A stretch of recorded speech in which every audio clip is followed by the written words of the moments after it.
আপনাদের দিলে কি গুজরেছে আমি জানি। আপনাদের সাথে একাত্মতা প্রকাশ করার জন্য এখানে এসেছি। তার আগে কিছু কথা। আমি বাংলাদেশ জাতীয়তাবাদী দলের একজন কর্মী। আমাদের নেতা শহীদ রাষ্ট্রপতি জিয়াউর রহমান বাংলাদেশের সংবিধানে প্রথমবারের মতো বিসমিল্লাহির রহমানির রহিম সংযোজন করেছিলেন। বহাল আছে, অনেকে এটা সরিয়ে দেওয়ার চেষ্টা করেছিল, পারে নাই।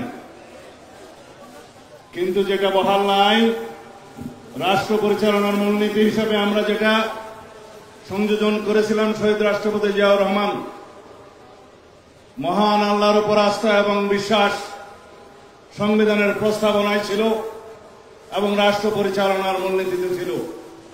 অনুচ্ছেদ 8-এর মধ্যে সেটা তুলে দেওয়া হয়েছে, আপনারা জানেন। আপনারা কি চান সেটা আমরা পুনর্বহাল করি?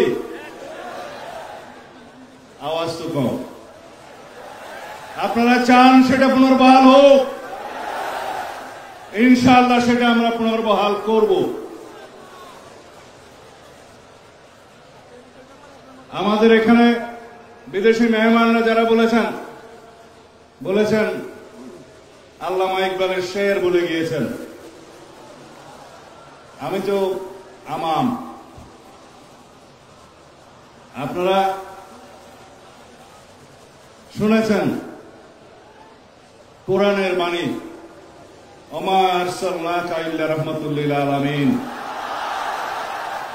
রাসূলুল্লাহ সাল্লাল্লাহু আলাইহি ওয়াসাল্লামকে সারা বিশ্ব ব্রহ্মাণ্ডের রহমত রূপে রব্বুল আলামিন প্রেরণ করেছেন।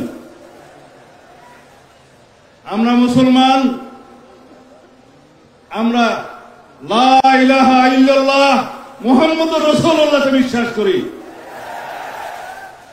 রাসূলুল্লাহ সাল্লাল্লাহু আলাইহি ওয়াসাল্লাম বলে গিয়েছেন, আমি আখেরি নবী, আমার পরে কোন রসুল আসবে না, কোন নবী আসবে না। যদি কেউ এর পরে কেউ দাবি করে থাকেন, নিজেকে নবী ঘোষণা করে থাকেন, তাহলে তিনি রাসূলুল্লাহ সাল্লাল্লাহু আলাইহি ওয়াসাল্লামের এই বাণীর মধ্যে নাই। আল্লামা ইকবাল বলছেন, কি মোহাম্মদ সিফা হাম তেরা হে। আল্লাহ রাব্বুল আলামিন বলছে, আমি তোমার। ये दुनिया चीज है क्या, लोहो कलम तेरा है। আল্লাহ রাব্বুল আলামিনের জবান দিয়ে শের বলছে। তা আমরা রাসূলুল্লাহ সাল্লাল্লাহু আলাইহি ওয়াসাল্লামের আখেরি নবী হিসাবে বিশ্বাস করে কলেমা পড়ে আমরা মুসলমান হয়েছি। বাংলাদেশের মানুষ হিসেবে আমরা এই দেশের নাগরিক হিসাবে বাংলাদেশী পরিচয়ে বিশ্বাস করি। কিন্তু সারা পৃথিবীতে সমস্ত মুসলমান কৌম मिल्लत इस्लामिया मजहब कौम मजहब से मजहब जो नहीं तुम भी नहीं, जज्बाए बाहम नहीं, महफिल अंजुमान में नहीं। এই হচ্ছে আমাদের শেষ বক্তব্য আল্লামা ইকবালের ভাষায়। বলছে, যদি মিল্লাত ইসলামী আমরা একটা থাকি, সারা পৃথিবীতে আমাদের শক্তি।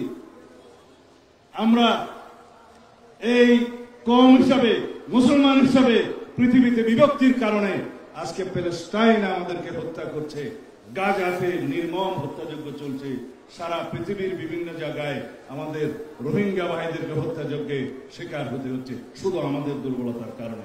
যাই হোক, আপনারা যেটা শুনতে চাচ্ছেন সেটা বলি।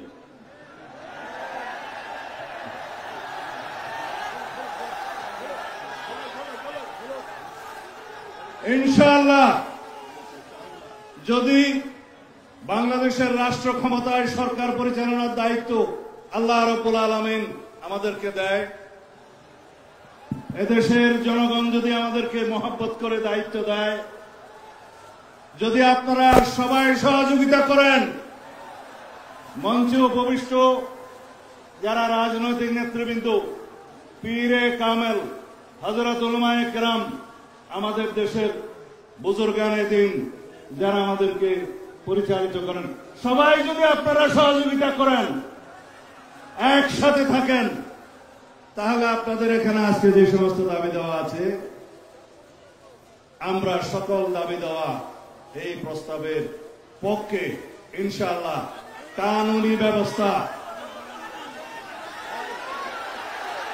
আমাকে শেষ করতে দিবেন তো, আমাকে শেষ করতে দিবেন তো। কানুনি সকল ব্যবস্থা জাতীয় সংসদে আলাপ আলোচনার মাধ্যমে গ্রহণ করা হবে ইনশাআল্লাহ। এই জন্য সমগ্র জাতিকে ঐক্যবদ্ধ থাকতে হবে। যাই হোক, আপনারা যে ভাষায় আমাকে কথা বলতে বলছেন সেটা আইনের ভাষা না। আইনের ভাষা হচ্ছে এগুলো কার্যকর করার জন্য, এই প্রস্তাব গ্রহণ করার জন্য সবাইকে ঐক্যবদ্ধ থাকতে হবে।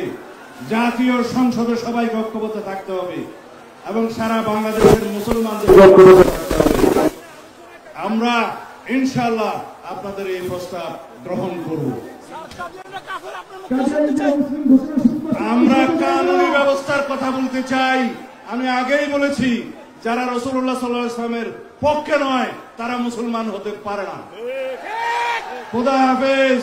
বাংলাদেশ জিন্দাবাদ।